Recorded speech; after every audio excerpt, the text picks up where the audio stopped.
দরজা খোলো, দরজা খোলো, কেউ আছো? আমার খুব ব্যথা করছে।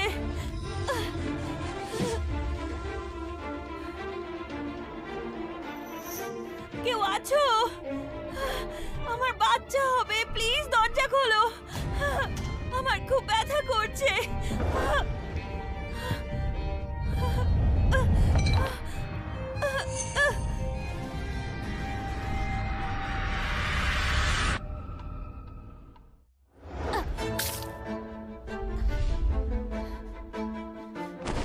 তোমার কি মাথা খারাপ হয়েছে? কাল মর্গান ফ্যামিলি তোমাকে 5 কোটি টাকা দিয়ে আশীর্বাদ করে যাবে।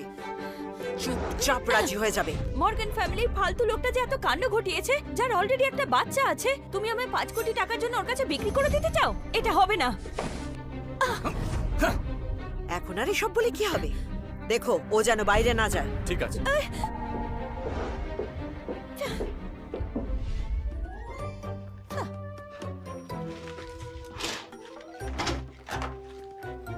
মর্গানদের ওই ছেলেটাকে আমার পছন্দ নয়।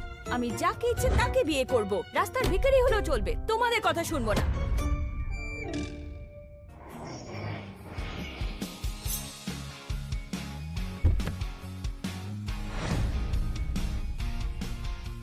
স্যার দাঁড়ান প্লিজ, এই পোশাক পরে ভেতরে যাবেন না। কেন বলো তো? এই বিয়েটা শুধুই স্মিথদের ঘাড় থেকে নামানোর জন্য করছি আমি। আর ভুলে যেও না, জামা কাপড়ে কিচ্ছু যায় আসে না। তুমি শুধু বলো যে মেয়েটি বিশ্বস্ত কিনা। হ্যাঁ, মানে তাই তো মনে হয়। মনে হয়? না হলে সেটা কিন্তু তোমার জন্য ভালো হবে না। তুই যে ছেলেটাকে পাঠাচ্ছিস ঠিকঠাক তো? ভরসা করা যায়? চিন্তা করিস না, এই বন্ধু কি কোনোদিন ঠকিয়েছে তোকে? ঠিক সময় 1 নম্বর টেবিলে পৌঁছে যাস, ঠিক আছে?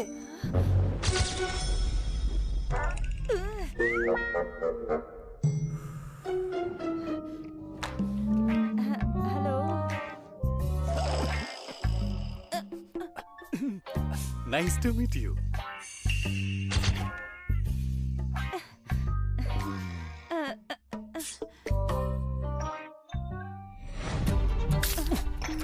পকেটে টাকা নেই, বড় বড় কথা, শুধু সময় নষ্ট।